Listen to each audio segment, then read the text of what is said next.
ayan, andito tayo ulit sa aking mga taniman ng mga gulay dito sa rooftop. Ayan, nakita nyo yung ating mga Chinese kangkong. Yan po yung ating i-update ngayon dahil wow, nakita nyo napakaganda, napakalaki. Ah, look at that, napakaganda. Ayan. Okay, ayan. Tara na. At tayo ay mamimitas na ng ating mga Chinese kangkong. Tomorrow. Okay, ayan. Fresh morning. Napaka-fresh po ng umaga natin dahil tayo ay mag-a-update ngayon ng ating mga naitanim na mga Chinese kangkong. Yung ating Chinese kangkong na nakaraan, doon natin itinanim sa pinakataas na yon. Doon sa pwesto na napakataas. Ngayon, ang ginawa ko, nilipat ko sila dahil hindi po kinakaya ng mga Chinese kangkong yung mataas na pwesto dahil malakas po yung hangin dito sa rooftop. Ayan, ipinalit ko doon yung aking mga sili. So, bali nandun ngayon, mga sili ang nakatanim sa taas. Yung ating mga Chinese kangkong, dito ko po itinanim sa baba. Ayan, ayan, lapitan natin yung ating Chinese kangkong na itinanim dito sa mga paso na ito. Yung ating Chinese kangkong, ayan oh, look at that. Ang laki na po ng ating Chinese kangkong. Ayan, napakataba. Yung ating Chinese kangkong na nabili natin, nakatingi lang po yun. Tingi lang po yung ating nabili. Mga ilang piraso lang, mga 50 piraso. So, bali ngayon, ang nabuhay, 21 piraso lang ang nabuhay sa ating mga seeds na nabili. Ayan. Hindi pala po talaga kagandahan yung ating nabibili ng mga seeds na nakatingi dahil nabuksan na po yun. Siguro hindi masyadong na-sell masyado yung ating mga Chinese kangkong or hindi talaga nila or matagal na po yun na ibalot kaya hindi natin napabuhay lahat ang ating mga seeds ng ating Chinese kangkong. Pero ngayon, bless naman po tayo. Ayan, lapitan natin sila. Bless naman po tayo sa ating mga Chinese kangkong dahil sila po ay nabuhay yung ibang mga seeds. Ayan. At least meron pong nabuhay sa ating mga seeds na nabili ng mga Chinese kangkong. Ayan, wow, look at that. Napakaganda po ng ating mga Chinese kangkong. Napakaganda po ng kanilang tubo. Ayan, parang grabe oh, ang ganda. Ayan na po yung ating pinagtaniman ng ating mga Chinese kangkong oh. Ayan. Ayan, bali sa isang paso na yan, ang inilagay natin dyan, 5. So, bali yung iba dyan sa ibang naandyan, hindi po nabuhay yung iba, kaya ang nabuhay lang ay 21. O kahit ganun naman ang nangyari, at least meron tayong napabuhay ng mga Chinese kangkong at napakaganda po nila. Ayan. Grabe oh, napakaganda no. Ito pala ang kagandahan ng Chinese kangkong oh, nagkakaroon siya ng mga anak-anak sa ilalim. Ayan oh. Wow, look at that. Ayan, pwede na po pitasin yung ating mga Chinese kangkong. Ayan. Ayan oh, ayan, napakalapitan natin yung mga matatabang Chinese kangkong. Ayan. Napakaganda no. Yung mga tangkay nito, pwede po natin siyang itanim ulit sa mga paso. Pero mas maganda po talaga from seeds talaga natin maitatanim yung ating mga Chinese kangkong. Ayan, napakaganda. Ayan, ang ganda ano. Pipitasin na natin yan dahil yan ay pwede na. Ayan. Pwede na po siya pitasin. Napakaganda no. Napakaganda po talaga ng Chinese kangkong pag nauulanan. Naulanan po yung ating Chinese kangkong. So ngayon, mga Chinese kangkong po ang ating naitanim dito. Yung doon sa kabila, yung aking mga tanim doon, ayan, nakita nyo ba yun? Yun po ay, hindi po siya Chinese kangkong. Yun po yung mga gumagapang na mga Chinese, mga kangkong na nabili ko sa palengke. Ay nagsubok din ako po magtanim ng mga kangkong na nasa tangkay. Hindi ko alam kung siya ay mabubuhay dyan dahil wala pong tubig kasi yan po ay dapat nasa tubig siya nakatanim. Pero subukan natin kung maganda po ang resulta. Kung dito natin itatanim yung ating mga kangkong. Ayan. Dito sa kabila na to, sa side na to, Chinese kangkong. Doon sa kabila, ayan, yung kangkong na nabubuhay sa tubig. Ayan, ang aking mga bagong tanim yan dyan. Yan po yung ating mga bagong tanim na mga pichay at saka aking mga kangkong. Ayan. Yan, silipin natin yung ating mga gulay dyan, no? Napakaganda nila, no? Ang sarap na mamitas. Okay, ayan.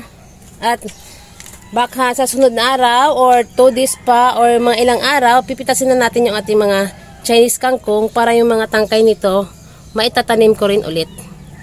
Okay, ayan. At napaka-happy natin dahil nag-update tayo ngayon ng ating mga Chinese kangkong. Napakaganda po ng mga resulta. Ayan.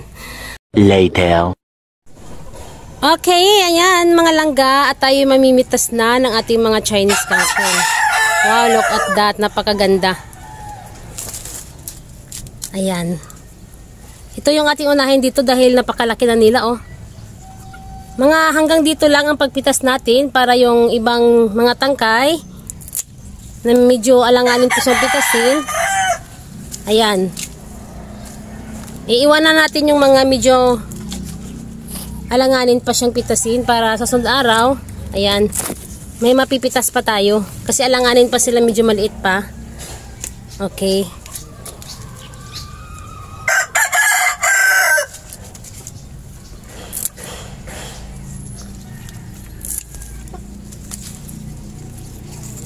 Wow, grabe, ang ganda, oh.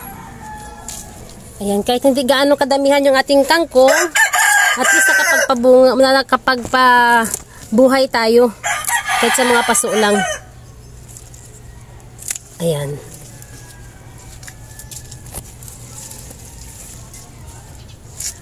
Ayan, dito yung lagayan natin. Ayan, oh, grabe, napakaganda po ng ating Chinese kangkong.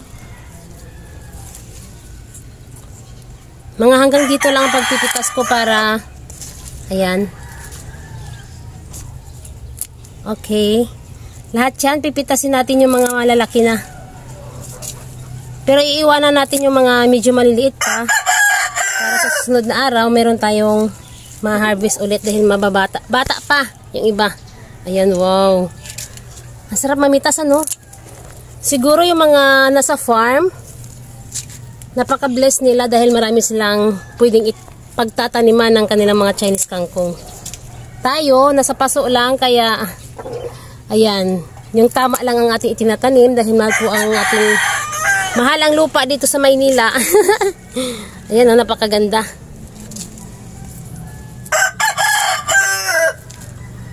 Ayan.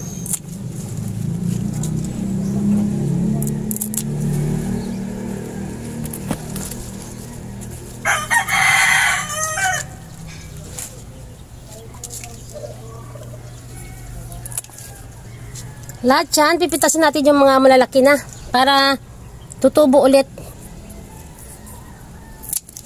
Ayan.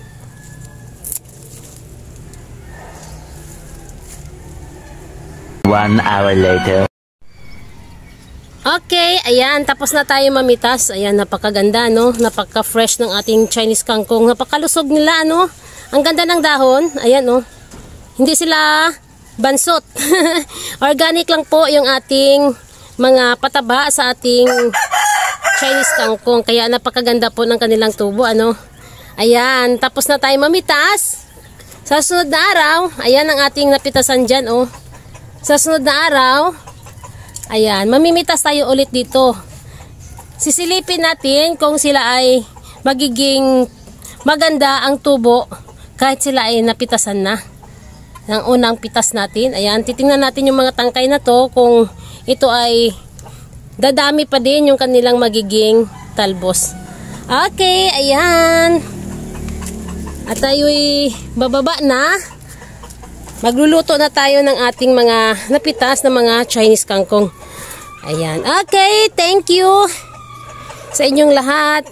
Sa walang sawang panunood sa aking mga vlog. Please subscribe my channel. In Thy Name's Rooftop Garden. Bye!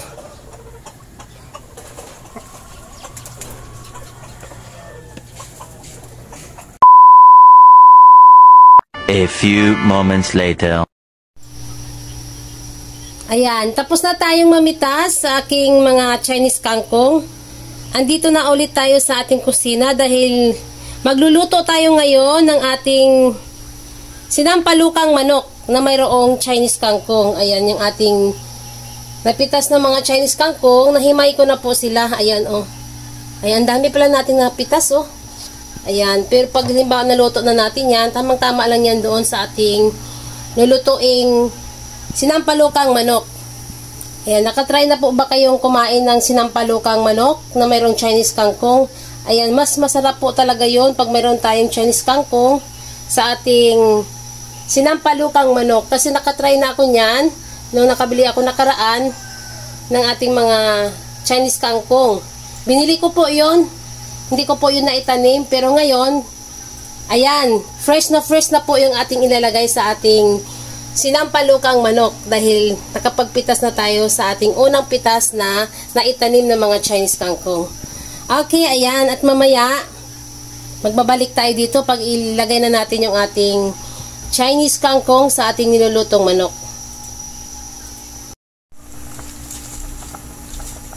Ayan na po yung ating manok, oh.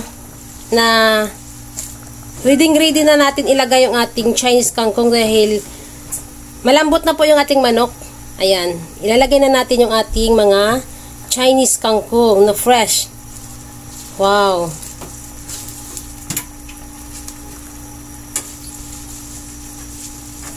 Ayan, ang sarap nito.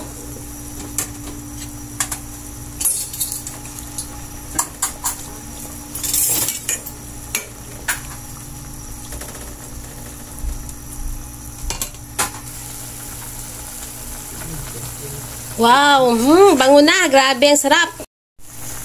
Okay, ayan. Titimplahin na natin yung ating sinampalukang manok kung masarap na ang kanyang timpla.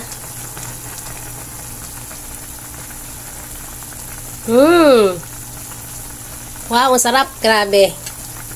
Ayan, maluluto na po yung ating sinampalukang manok na mayroong Chinese kangkong. Fresh Chinese kangkong.